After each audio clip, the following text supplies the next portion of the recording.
when planning a campaign, it's important to firstly look at your objectives and goals. There is no point setting ridiculous objectives for you or for the partner you choose to work with you. You need to consider who the vertical market's going to be, whether it's going to be senior level people, whether it's mid-level people, what departments they're in, what are their job titles, job functions, etc. These need to be considered, and obviously what you want to achieve as a result of speaking to these people. Following on from that is, do you have the data?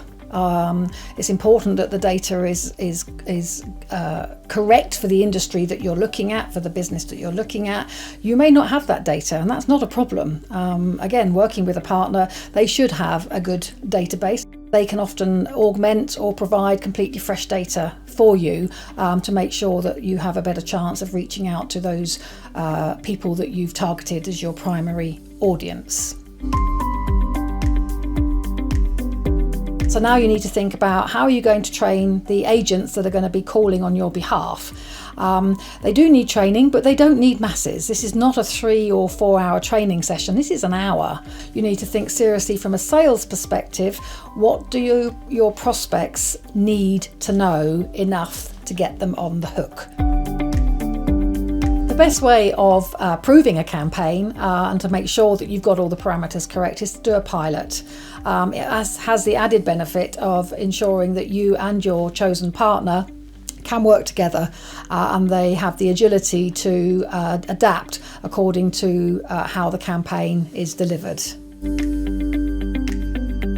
It's important now to consider with your partner how you're going to communicate the leads that you are expecting. There's all sorts of options available, but it is important that you try and make that as streamlined as possible. Another thing to consider is what happens to the leads that will be generated but don't necessarily fit into your criteria. For example, they may be longer term and they're going to be looking at it, but they're not looking at it within a reasonable time frame.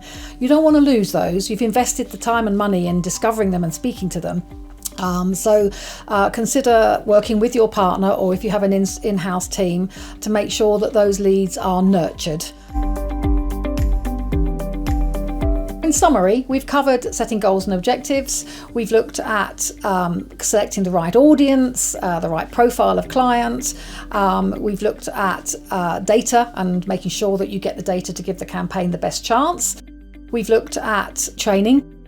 We've looked at pilot schemes and how a pilot scheme can help you manage a campaign and change it as required. And finally, obviously, looking after those leads that aren't quite ready to buy at the moment. These campaign best practices are what we at Think Pipeline follow with our clients. They are, of course, all different. Every campaign is very different. Every client is very different. But they give us a good structure to help build a campaign that's going to be successful and everybody knows what they're going to do.